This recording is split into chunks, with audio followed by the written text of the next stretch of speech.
Hello everyone and welcome to the book review series. In this series, I'll be telling you about the recommended books, especially for the PGI Chandigarh entrance exam, as well as for the other postgraduate medical entrance exams, including AIIMS, JIPMER, DNB and NEET. So the first subject that I've taken up for review is biochemistry. The book that I'd like to recommend in biochemistry is Self-Assessment and Review of Biochemistry by Dr. Rebecca James. The publisher is JP and the book is currently in its third edition, that is the latest 2017 edition. The MRP of the book is rupees 595, which is pretty affordable in this range. It contains 456 pages and is an all-color book. Now, to come to the content, the book is broadly divided into 5 sections. The first section is taken up on amino acids and proteins. The second on carbohydrates, lipids.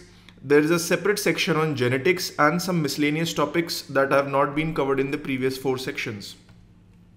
The book also contains image-based questions in the start as well as all throughout the book. This especially helps in the recent pattern of questions being asked in AIIMS and especially in NEET because one has to get oriented to the image-based style in order to attempt them correctly in the actual exam.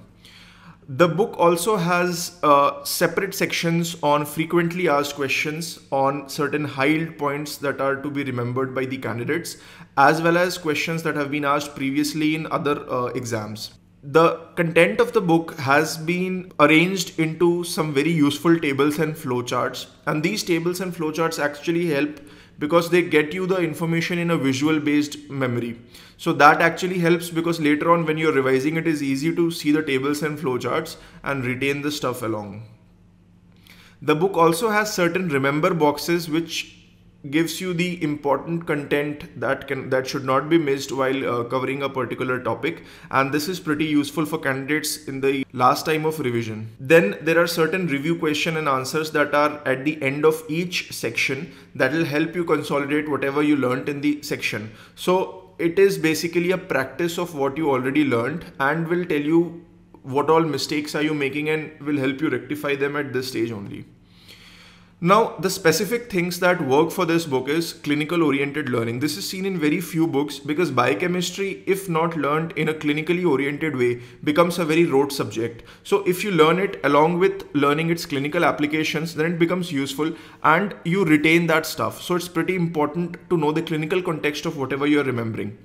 The second important thing is integration of topics. As I've stressed in my previous videos, it is really important to learn in an integrated environment. You cannot treat subjects discretely. Unless you combine information from all the 19 subjects, that information does not stay with you. So this book does a pretty good job in integration of topics, and those topics actually stay with you and help you in the actual exam situation.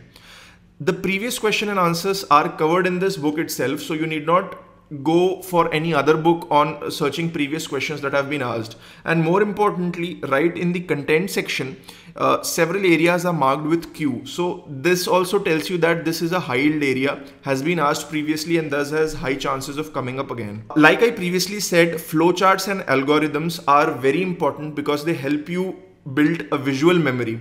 Now, once you're building that visual memory, that information will stay with you and you can easily solve MCQs that are asked from that topic, even if they are asked in a twisted manner.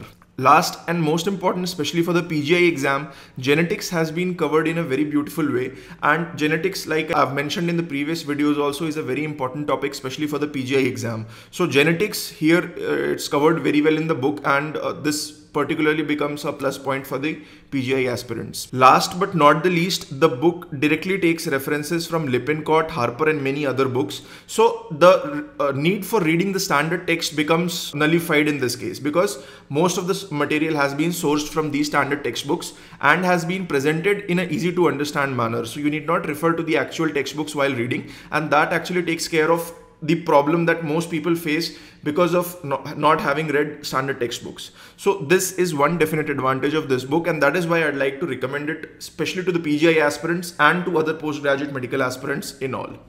So this is the short book review series that I've just started, keeping in mind that most of you are confused about which books to refer and which to not. I hope this helps you, and if it does, let me know. Do comment in the comment section below, and I shall be coming up with more such book reviews in the future. Thank you.